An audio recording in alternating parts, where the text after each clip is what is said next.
ಇದಕ್ಕೇನು ಹೆಸರು ಇಟ್ಟಿಲ್ಲ, ಕುಟ್ಟಿ ಕುಟ್ಟಿ ಅಂತ ಕರಿತೀನಿ. ನನ್ನ ಮನೆಯಿಂದ ಸುಮಾರು ಒಂದು ಆ ಕಡೆ ಒಬ್ಬಟ್ಟು ಮಾಡ್ತಾರೆ, ಆ ಕಡೆ ಒಂದು 5-6 ರೋಡ್ ಬಿಟ್ಟು ಆ ಕಡೆ ಇರ್ತಾರೆ. ದಿನ ಊಟಕ್ಕೆ ಬರೋರು ನನ್ನ ಮನೆಗೆ. ಅಂದರೆ ಮುಟ್ಟಿಸ್ಕೊತಿರ್ಲಿಲ್ಲ. ನಾನು 1 ತಿಂಗಳಿಂದ ಪ್ರಯತ್ನ ಪಟ್ಟೆ, ಹೇಗಾದರೂ ಇದನ್ನು ಮುಟ್ಟಬೇಕು ಇವಳು, ಯಾಕೆಂದ್ರೆ ಇದು ಫೀಮೇಲು, ಅವಳಿಗೆ ಆಪ್ರೇಷನ್ ಮಾಡಿಸ್ಲೇಬೇಕು, ಇಲ್ಲಾಂದರೆ ತುಂಬ ಪ್ರಾಬ್ಲಮ್ ಆಗಿಬಿಡುತ್ತೆ. ಅದಕ್ಕೆ ಸುಮಾರು 1 ತಿಂಗಳಿಂದ ನಾನು ಪ್ರಯತ್ನ ಪಟ್ಟೆ, ಹೇಗಾದರೂ ಅವಳನ್ನ ಮುಟ್ಟೋಕ್ಕೆ. ಚೂರು ಮುಟ್ಸ್ಕೊಳ್ಳೋರು ಓಡ್ಬಿಡೋರು, ಜೊತೆಗೆ ನಮ್ಮವ್ರು ಬೇರೆ ಬೊಗಳ್ತಾ ಇದ್ರಲ್ಲ, ಆ ಬೈಕೆ ಓಡೋಗ್ಬಿಡೋಳು. ಸರಿ, ಇವತ್ತಿಗೆ ಫೈನಲಾಗಿ 1 ತಿಂಗಳಿಂದ ಇವತ್ತಿಗೆ ನನ್ನ ಫ್ರೆಂಡ್ ಆಗಿದೆ, ನನ್ನ ನಂಬಿದಾಳೆ. ಮತ್ತು ಇವಳ ಜೊತೆ ಇನ್ನೊಂದು ಮಗು ಬಂದಿತ್ತು, ಹೇಗೋ ನೈಸ್ ಮಾಡ್ಕೊಂಡು ಗೇಟ್ಗಳು ನಮ್ಮ ಮಕ್ಕಳನ್ನೆಲ್ಲ ಇಲ್ಲಿ ಕೂಡ ಹಾಕ್ಬಿಟ್ಟು ನೈಸ್ ಮಾಡಿ ಗೇಟ್ ಒಳಗಡೆ ಕರ್ಕೊಂಡ್ಬಿಟ್ಟೆ. ಗೇಟ್ ಒಳಗಡೆ ಬಂತು. ಆಮೇಲೆ ಮತ್ತೆ ಊಟ ಕೊಟ್ಟು ಇನ್ನೊಂದು ಮಗುಗೆ ಊಟ ಕೊಟ್ಬಿಟ್ಟು ಅದನ್ನು ವಾಪಸ್ ಕರ್ಕೊಂಡೋಗಿ ಅರ್ಧ ದಾರಿಗೆ ಬಿಟ್ಬಿಟ್ಟು ಬಂದುಬಿಟ್ಟೆ, ಯಾಕೆಂದ್ರೆ ಅದಿನ್ನೂ ಚಿಕ್ಕದು. ಸೊ ಇವಾಗ ನಾನು ಇವಳಿಗೆ ಆಪ್ರೇಷನ್ ಕಳಿಸ್ಬೇಕು. ಅವರಿಗೂ ಕಾಲ್ ಮಾಡಿದ್ದೀನಿ, ಅವರು 2 ಗಂಟೆ ಅಷ್ಟಲ್ಲಿ ಬರ್ತೀನಿ ಮೇಡಮ್ ಅಂತ ಹೇಳಿದ್ದಾರೆ. ನಾನು ಹೇಳೋದು, ಪ್ರಾಣಿಗಳಿಗೆ ಊಟ ಕೊಡೋದು ತುಂಬ ಇಂಪಾರ್ಟೆಂಟು, ಮಲ್ಕೊಳ್ಳೋಕೆ ಜಾಗ ಕೊಡೋದು ಇಂಪಾರ್ಟೆಂಟು, ಎರಡೂ ತುಂಬ ಇಂಪಾರ್ಟೆಂಟ್. ಆ ಎರಡಕ್ಕಿಂತ ಇಂಪಾರ್ಟೆಂಟು ಆಪ್ರೇಷನ್ ಮಾಡಿಸೋಂಥದ್ದು, ಅಂದರೆ ಮರಿ ಆಗ್ತಿರೋ ಥರ ಕಂಟ್ರೋಲ್ ಮಾಡೋದು. ಸೊ ಅದು ಖಂಡಿತ ನಮ್ಗಳಿಗೆ ಆಗುತ್ತೆ. ಅಂದರೆ ಸ್ವಲ್ಪ ಕಷ್ಟ. ನಾನು ಒಂದೊಂದು ಪ್ರಾಣಿ ಎಲ್ಲಿಂದ ಬರೋ ಜೀವಕ್ಕೆ 1 ತಿಂಗಳು ನಾನು ಖಂಡಿತ ಕಷ್ಟಪಡ್ತೀನಿ. ನಂಗೆ ಸರ್ಜರಿ ಮಾಡಿ ಬಿಟ್ಟರೆ ನಂಗೆ ಸಂತೋಷ. ಸೊ ನಾವು ಒಂದು ಸ್ವಲ್ಪ ಕಷ್ಟಪಟ್ಬಿಟ್ಟು ಹೇಗೋ ಒಂದು ಸ್ವಲ್ಪ ಮುಟ್ಟಿಸ್ಕೊಳ್ಳಲ್ಲ, ಖಂಡಿತ ಮುಟ್ಟಿಸ್ಕೊಳ್ಳಲ್ಲ ಅವರು. ಅದು ಭಯ ಇದ್ದೇ ಇರುತ್ತೆ, ಮನುಷ್ಯನ ಕಂಡ್ರೆ ಭಯ ಇರುತ್ತೆ. ಯಾಕೆಂದರೆ ನಾನು ನೀವು ಪ್ರೀತಿ ತೋರಿಸ್ಬೋದು, ರೋಡಲ್ಲಿರೋರೆಲ್ಲ ಖಂಡಿತ ಅವ್ರಿಗೆ ಪ್ರೀತಿ ತೋರಿಸಲ್ಲ. ಸೊ ಹಾಗಾಗಿ ಸ್ವಲ್ಪ ಹಾಗೆ ಪ್ರಯತ್ನ ಪಟ್ಟು ಸ್ವಲ್ಪ ಊಟ ಕೊಟ್ಟು ಸ್ವಲ್ಪ ಅವ್ರಿಗೆ ನಂಬಿಕೆ ಬರೋ ಥರ ಮಾಡಿಕೊಂಡು ಒಂದು ಸರ್ಜರಿ ಮಾಡಿಸಿ ಬಿಟ್ಬಿಡಿ. ಖಂಡಿತ ನಾನು ಕೇಳ್ಕೊಳ್ಳೋದಿಷ್ಟೇ, ಅವ್ರ ಲೈಫ್ ಅವ್ರಿಗೆ ಹೇಗೋ ದೇವರು ಅವ್ರಿಗೆ ಬದುಕೋಕ್ಕೆ ಅವಕಾಶ ಕೊಟ್ಬಿಡ್ತಾನೆ. ಮತ್ತು ಆ ಮರಿ ಹಾಕಿದ್ರೆ ಗೊತ್ತಲ್ಲ, ಜನರಿಗೆ ಗಲಾಟೆ, ಮತ್ತು ಮರಿಗಳು ಗಲೀಜು ಮಾಡ್ತೇವೆ, ಬೊಗಳ್ತೇವೆ, ಮತ್ತು ಎಲ್ಲದಕ್ಕಿಂತ ಸಾವುಗಳು. ಆ ಸಾವುಗಳು ನೋಡೋದು ಅಂತೂ ಇನ್ನೂ ನಮಗೆ ನೋವಿನ ಕೆಲಸ. ಸೊ ಹಾಗಾಗಿ ನಿಮಗೆ ಸಾಧ್ಯವಾದರೆ ಹೇಗೋ ಒಂದು ಫ್ರೆಂಡ್ ಮಾಡ್ಕೊಳ್ಳಿ. ಮೇಲ್ಗೆ ನೀವು ಮಾಡಿಸ್ತಿದ್ರು ಪರವಾಗಿಲ್ಲ, ಅಟ್ಲೀಸ್ಟ್ ಒಂದು ಫೀಮೇಲಿಗಾರು ನೀವು ಒಂದು ಪ್ರಯತ್ನ ಪಡಿ.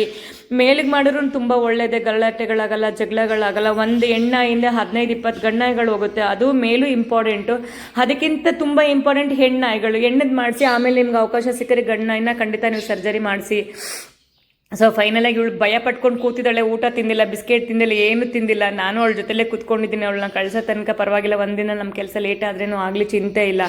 ಫೈನಲಾಗಿ ಅವಳು ಸರ್ಜರಿಗೆ ಬಂದು ಸೇಫಾಗಿ ಆಮೇಲೆ 1 ವಾರ ನಾನು ಇಲ್ಲೇ ಇಟ್ಕೊಳ್ತೀನಿ. 1 ವಾರ ಆದಮೇಲೆ ನಾನು ವಾಪಸ್ ಬಿಟ್ಬಿಡ್ತೀನಿ. ಅವಳ ಪಾಡಿಗಳು ಹೋಗಿ ಬದುಕೊಳ್ಳಿ, ಬಂದು ಊಟ ತಿನ್ಕೊಂಡು ಹೋಗ್ತಾಳೆ.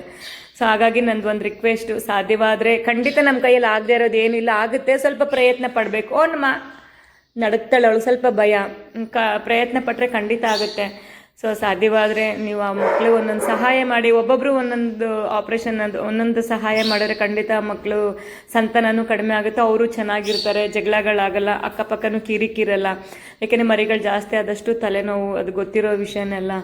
ಸೊ ಹಾಗಾಗಿ ನಂದೊಂದು ಸಣ್ಣ ರಿಕ್ವೆಸ್ಟು, ಆ ಥರ ಮಕ್ಳಿಗೊಂದು ಸಹಾಯ ಮಾಡಿ ಅಂತ ನಾನು ಕೇಳ್ಕೊಳ್ತೀನಿ. ಸೊ ಅವಳು ಮತ್ತು ಸರ್ಜರಿ ಕಳಿಸ್ತೀನಿ, ಮತ್ತೇನು ಅವಳದು ಒಂದು ವಿಡಿಯೋ ಹಾಕಿ ಆಮೇಲೆ ಅವಳು 1 ವಾರ ಇಟ್ಟು ಅವಳನ್ನ ಚೆನ್ನಾಗಿ ನೋಡಿ ನಾನು ವಾಪಸ್ ಕಳಿಸ್ತೀನಿ. ಎಷ್ಟು ಟಿಕ್ಕಿತ್ತಂದೆ ನೋಡಿ, ಇಷ್ಟೊತ್ತು ನಾನು ನೋಡ್ಕೊಂಡು ಕೂತಿದ್ದೀನಿ. ಇದೆಲ್ಲ ಅವಳದು ಸಾಯಿಸಿರೋ ಟಿಕ್ಗಳೇ. ಪಾಪ ಎಲ್ಲೋ ರೋಡಲ್ಲಿ ಇರ್ತಾವಲ್ಲ, ಅದು ಏನು ಮಾಡೋಕ್ಕಾಗಲ್ಲ. ನಾನಿವಾಗ ಅವಳನ್ನ ವಾಪಸ್ ಬಿಡುವಾಗ ವ್ಯಾಕ್ಸಿನೇಷನ್ ಮಾಡಿಸಿ ಮತ್ತು ಅವಳಿಗೆ ಇದು ಟಿಕ್ದು ಟ್ಯಾಬ್ಲೆಟ್ ಎಲ್ಲ ಹಾಕಿ ಎಲ್ಲ ಮಾಡಿ ಅವಳನ್ನ ವಾಪಸ್ ಬಿಡ್ತೀನಿ. ಇವಾಗ ಒಂದು ಸ್ವಲ್ಪ ನೆಮ್ಮದಿಯಾಗಿ ಮಲ್ಕೊತಿದ್ದಾಳೆ. Thank you. ನೋಡಿ, ನಮ್ಮ ಸರ್ಜರಿ ಮೇಡಮು ಸರ್ಜರಿಯಿಂದ ಸೇಫಾಗಿ ಆರಾಮಾಗಿ ವಾಪಸ್ ಬಂದಳು. ಇವತ್ತು ಬೆಳಗ್ಗೆನೇ ಬಂದಳು. ಸೊ ಬಂದ ತಕ್ಷಣ ಊಟ ತಿಂದಿಲ್ಲ, ಓಡೋಗ್ಬಿಟ್ಲು ಅವಳು. ಯಾಕೆ ನಾನು ಹಂಗೂ 1 ವಾರ ಇಟ್ಕೊಂಡು ಮನೇಲಿ ಬಿಡೋಣ ಅಂದ್ಕೊಂಡೆ, ಅವಳು ಇರಲಿಲ್ಲ, ಓಡೋಗ್ಬಿಟ್ಲು ಎದ್ರುಕೊಂಡು. ಮತ್ತೆ ನಾನು ಕೂಡ ಹಾಕ್ತೀನೇನು ಅಂತ. ಸೊ ಬಂದು ಮತ್ತೆ ಅವಳಿಗೊಂದು ರಿಫ್ಲೆಕ್ಷನ್ ಒಂದೇ ಒಂದು ಬೆಲ್ಟ್ ಇತ್ತು, ಹಾಕಿದೆ. ಸೊ ಸೇಫಾಗಿ ಆರಾಮಾಗಿ ಬಂದಿದ್ದಾಳೆ. ನನಗಿದು ಒಂದೇ ಸಂತೋಷ, ಅವಳು ಊಟಕ್ಕೆ ಬಂದಿಲ್ಲ ಅಂದ್ರೂ ಚಿಂತೆ ಇಲ್ಲ, ಎಲ್ಲರೂ ಊಟ ಸಿಗುತ್ತೆ. ಯಾಕೆಂದ್ರೆ ಇಷ್ಟು ದೊಡ್ಡವಳು ಆಗಿದ್ದಾಳೆ, ಊಟ ಇಷ್ಟು ದೊಡ್ಡವಳು ಆಗಿದ್ದಾಳೆ. ಮತ್ತು ನನ್ನ ಮನೆ ಹತ್ರ ಬರೋಕ್ಕೆ ಶುರುವಾಗಿ 1 ತಿಂಗಳು ಆಗಿದ್ದಾಳೆ ಅಷ್ಟೇ. ಸೊ ಹಾಗಾಗಿ ನನಗೆ ಅವಳು ಬರದೇ ಇದ್ರೂ ಚಿಂತೆ ಇಲ್ಲ, ಹೇಗಾದರೂ ಆಗಲಿ ಅಂತ ಕೂಡ ಹಾಕ್ಬಿಟ್ಟು ಅವಳನ್ನ ಸರ್ಜರಿ ಮಾಡಿಸಿ ಮತ್ತು ಇವತ್ತು ಬೆಳಗ್ಗೆ ರಿಲೀಸ್ ಆಗಿದೆ. ಇವತ್ತು ಗುರುವಾರ, ಇವತ್ತು ಬೆಳಗ್ಗೆ ರಿಲೀಸ್ ಆದ್ಲು.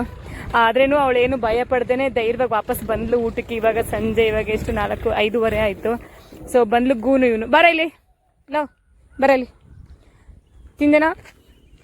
ಇವನು ತುಂಬ ವೀಕ್ ಆಗಿಬಿಟ್ಟಿದ್ದ, ತುಂಬ ಟಿಕ್ ಬಂದ್ಬಿಟ್ಟಿತ್ತು ಅವನಿಗೆ. ಟಿಕ್ದು ಟ್ಯಾಬ್ಲೆಟ್ ಎಲ್ಲ ಹಾಕಿ ಸರಿ ಹೋಯ್ತು. ಇದಿನ್ನು ಚಿಕ್ಕ ಮಗು ಇದು, ಆದರೆ ಇವಳ್ದಲ್ಲ, ಅದು ಇನ್ನೊಂದು ಬೇರೆ ಮಗು. ಇವಳ ಜೊತೆನಲ್ಲಿ ಊಟಕ್ಕೆ ಬರುತ್ತೆ, ಅವಳು ತುಂಬ ಚಿಕ್ಕವಳು. ಸೊ ಅದ್ರದ್ದು ಊಟ ಆಯಿತು. ಹುಡುಗ ಅವನು ಆ್ಯಕ್ಚುಲಿ ಅದೇ ಥರ ಇನ್ನೊಂದು ಹುಡುಗಿ ಇದೆ, ಅದು ಬರಲ್ಲ, ಭಯ ಪಟ್ಕೊಂಡು ಇವ್ರು ನಮ್ಮವರೆಲ್ಲ ಬೊಗಳ್ತಾರಲ್ಲ ಅಂತ. ಸೊ ನನ್ನ ಮನೆ ಹತ್ರ ಬರಲ್ಲ. ಇವ್ರು 4 ಜನನೂ ಇಲ್ಲೇ ಕೂತ್ಕೊಳ್ತಾರೆ. ಸೊ ಅವ್ರಿಗೆ ಊಟ ಕೊಟ್ಟು ಆಯಿತು. ಬರ ಇಲ್ಲಿ ಕುಟಿ. ಸೊ ನೆಕ್ಸ್ಟ್ ಟಾರ್ಗೆಟ್ ಈ ಮೇಡಮ್, ಇದು ಸರ್ ಉನ್ನಿ ನೋಡಿ.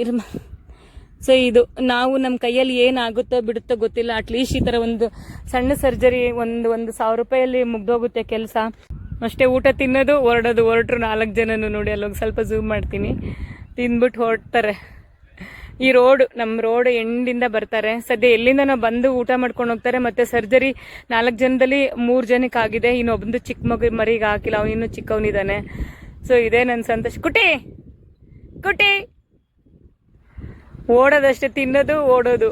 ಸೊ ಇದೇ ನಂಗೊಂದು ಸಂತೋಷ, ಅವ್ರು ಬಂದು ತಿನ್ಕೊಂಡು ಹೋಗ್ತಾರಲ್ಲ ಅಂತ. ನೋಡಿ ಅಲ್ಲೋಗಿದ್ದಾರೆ, ಹೋಗ್ತಾ ಇದ್ದಾರೆ. ಅವ್ರ ರೂಟ್ ದೂರ, ಸ್ವಲ್ಪ ಒಂದೊಂದು ದಿವಸ ಲೇಟಾಗಿ ಬಂದ್ಬಿಟ್ರೆ ದೊಡ್ಡ ಜಗಳನೇ ಆಗೋಗುತ್ತೆ. ಅವ್ರಿಗೂ ಜಗಳಕ್ಕೆ ಬಿದ್ದುಬಿಡ್ತಾರೆ. ಸ್ವಲ್ಪ ಬೇಗ ಬಂದು ತಿನ್ಕೊಂಡು ಹೋದ್ರು. ಅವ್ರು ಮಿಕ್ಕಿದ ಊಟ ಎಲ್ಲ ಕಾಗೆಗಳು ತಿಂತಿದೆ ನೋಡಿ. ಇಲ್ಲಿ ಊಟ ಕೊಟ್ಟಿದ್ದೆ, ಈ ರೋಡಲ್ಲಿ ಪಕ್ಕದ ರೋಡಲ್ಲಿ ಕೊಟ್ಟಿದ್ದೆ. ಸೊ ಅವ್ರು ತಿಂದು ಬಿಟ್ಟಿದ್ದೆಲ್ಲ ಈ ನಮ್ಮ ಕಾಗೆಗಳು ತಿಂತಿದ್ದಾರೆ ನೋಡಿ. ಸೊ ಇಷ್ಟೇ ನಾವು ಮಾಡಬೇಕಾಗಿರೋದು. ಸಾಧ್ಯವಾದಷ್ಟು ಹೆಣ್ಣಾಯಿಗಳಿಗೆ ಒಂದು ಕಷ್ಟಪಟ್ಟು ಒಂದು ಸ್ವಲ್ಪ ದಿವಸ ಹೇಗಾದರೂ ಫ್ರೆಂಡ್ ಮಾಡ್ಕೊಂಡು, ಖಂಡಿತ ಎಂಥ ಮಕ್ಕಳು ಫ್ರೆಂಡ್ ಆಗ್ತಾರೆ.